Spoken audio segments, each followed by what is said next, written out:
Setiap orang yang bertindak bertentangan dengan hati nuraninya tidak akan merasa tenang, karena hati nuraninya akan menuduh bahwa dia telah bersalah. Sebaliknya, setiap orang yang bertindak sesuai dengan hati nuraninya akan merasa tenang dan bahkan senang, karena hati nuraninya akan memuji tindakannya. Salam jumpa dalam channel Sahabat TYM.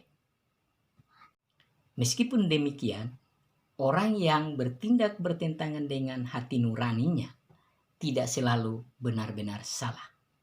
Dan juga orang yang bertindak sesuai dengan hati nuraninya tidak selalu benar. Mengapa demikian?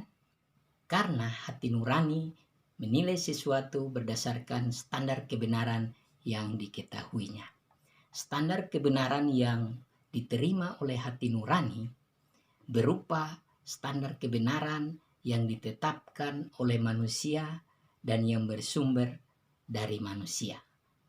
Selain itu, hati nurani juga menerima standar kebenaran yang ditetapkan oleh Allah. Kebenaran yang bersumber dari manusia tidaklah mutlak, sedangkan kebenaran yang bersumber dari Allah adalah mutlak. Dengan demikian, banyak orang yang telah menyalahgunakan hati nuraninya. Ada yang mengabaikan suara hati nuraninya, dan ada juga yang memutlakkan suara hati nuraninya sebagai pembimbing dalam kehidupannya. Bagaimana seharusnya umat Kristen menggunakan hati nuraninya? Alkitab adalah firman Allah yang menjadi standar kebenaran yang tertinggi, standar kebenaran yang sejati, dan standar kebenaran yang mutlak bagi kehidupan umat Kristen. Alkitab yang demikian mengajarkan bahwa manusia pertama, yaitu Adam dan Hawa, dicipta menurut gambar dan rupa Allah, sebagaimana yang tercatat dalam kitab Kejadian pasal 1 ayat 26 dan 27. Sehingga seluruh aspek kehidupannya, termasuk hati nuraninya, berfungsi dengan baik.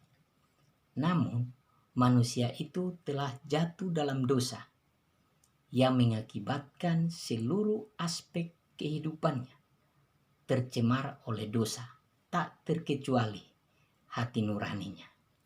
Dan sejak itu, fungsi hati nuraninya tidak lagi sesuai dengan kebenaran Allah. Hal tersebut juga berlaku bagi kita sebagai keturunannya.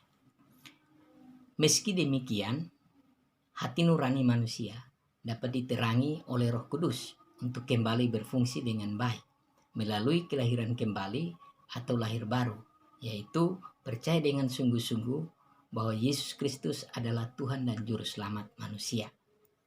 Suara hati nurani tidaklah selalu merupakan suara Allah di dalam diri orang Kristen yang sudah mengalami lahir baru, karena tidak tertutup kemungkinan bahwa yang disuarakan itu adalah suara ego atau suara superego di dalam diri orang tersebut, dan atau itu adalah suara dari iblis. Jadi, cara menggunakan hati nurani yang benar dalam kehidupan kita sebagai orang Kristen adalah sebagai berikut. 1. Alamilah kelahiran baru atau lahir baru supaya memiliki kepastian keselamatan yang kekal dan hati nurani dapat diterangi oleh Roh Kudus. 2. Rajinlah membaca atau mendengarkan firman Tuhan yang tertulis dalam Alkitab, supaya dengan demikian semakin banyak kebenaran firman Tuhan yang diketahui agar dapat peka terhadap kebenaran firman Tuhan. 3. Janganlah memutlakkan suara hati nurani sebagai suara Allah atau Roh Kudus, karena hati nurani telah menerima banyak standar kebenaran yang bersumber dari manusia dan juga yang bersumber dari Allah. 4. Ujilah suara hati nurani dengan standar kebenaran yang sejati, yaitu firman Allah dalam Alkitab. 5. Janganlah mengabaikan suara hati nurani, jika yang disuarakan itu adalah sesuai kebenaran Allah.